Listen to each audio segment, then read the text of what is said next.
Good day, America. We interrupt regular programming with breaking news coming out of Utah. A tragic incident has unfolded at Utah Valley University during a scheduled address by Charlie Kirk. Authorities have confirmed that Tyler James Robinson, a 22-year-old apprentice from St. George, Utah, is at the center of this devastating event. Early reports indicate that private messages recovered by investigators revealed chilling words: "I did not work alone." Charlie Kirk was our target. Across the nation, questions are mounting. How could such a tragedy occur on a campus packed with students, faculty, and visitors? What evidence was deliberately destroyed before authorities could secure it? Were there others involved? Today, we will take you through every verified detail, every discovery, and every unanswered question as authorities continue to piece together this heartbreaking story. The Lucy Center at Utah Valley University had been alive with anticipation. Students, faculty, and visitors filled the seats, some capturing the scene on their phones, others engaged in conversations about what was expected to be an exciting public event. Visitors and media representatives added to the bustling atmosphere, cameras clicking, microphones recording, all contributing to a sense of excitement and energy. Then in an instant, the atmosphere shifted. Confusion erupted as security personnel moved quickly, guiding attendees to safety while law enforcement worked to determine the source of the disturbance.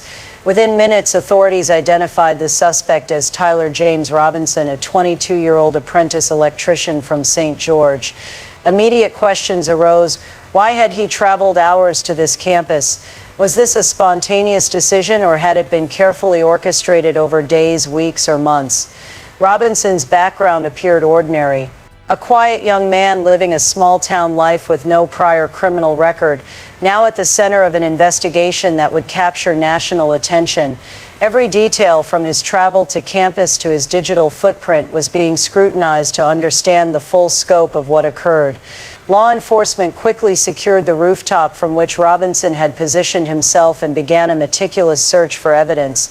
Among the items recovered were a Mauser Model 98 rifle chambered in, .30-06 verified by forensic ballistics as linked to the incident, a towel wrapped around the rifle containing Robinson's DNA, and a screwdriver also bearing DNA, believed to have been used to access the rooftop. Several pieces of ammunition were found with inscriptions that suggested ideological leanings, raising questions about whether the motives extended beyond the immediate act. Digital forensics revealed that Robinson had studied campus layouts, possible vantage points, and Charlie Kirk's public schedule. He had examined potential exit strategies, observation points, and even timing, leaving investigators with the understanding that this was a premeditated, calculated event. Every file, every access point, and every digital trace became essential in reconstructing the steps leading to this tragedy. Following the incident, Robinson briefly disappeared, triggering a statewide search and leaving communities on edge. Investigators soon uncovered private messages in which Robinson admitted responsibility.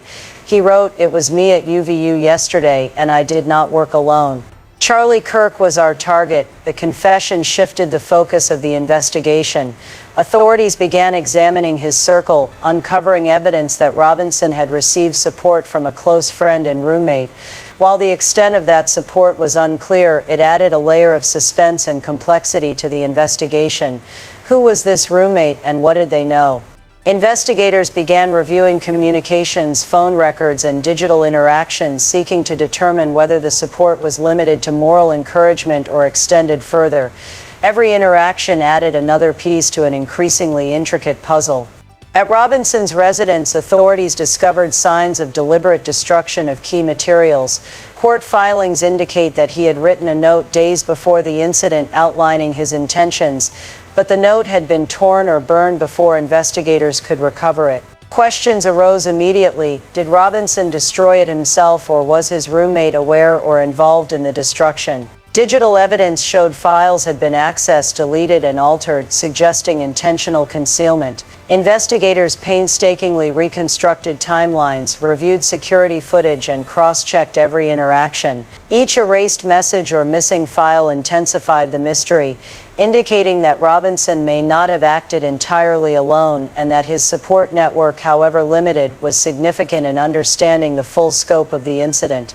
Robinson's father recognized his son in law enforcement images and confronted him. Initially, Robinson resisted, fearful of the consequences. With guidance from his father and counsel from a local youth pastor, Robinson ultimately surrendered peacefully.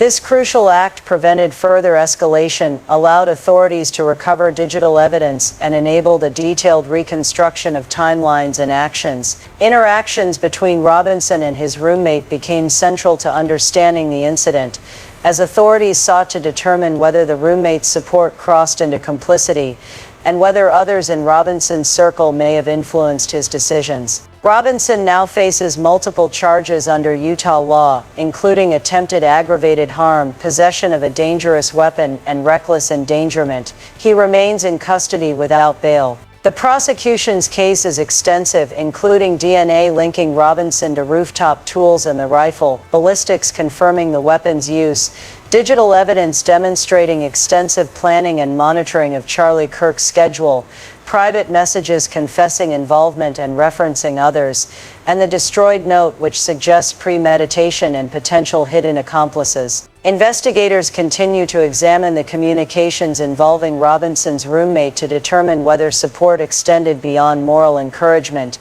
The defense may challenge these connections, but the combined evidence indicates a compelling and serious legal challenge. Tragically, Charlie Kirk did not survive the incident. His passing has reverberated nationwide, leaving families, students, and supporters in deep grief. Utah Valley University continues to mourn, emphasizing the importance of campus safety, vigilance, and emergency preparedness. Major questions remain unanswered. Who destroyed the note and why? What precisely was the role of Robinson's supportive roommate? Were others aware or complicit, and why did those closest not intervene sooner? Robinson remains in custody, and court proceedings continue, with more information expected to emerge, potentially revealing hidden connections, motives, or contributing factors. For viewers following this story, it is essential to like, share, and subscribe to receive every verified update as this investigation and trial unfold. Stay informed, stay vigilant, and stay safe.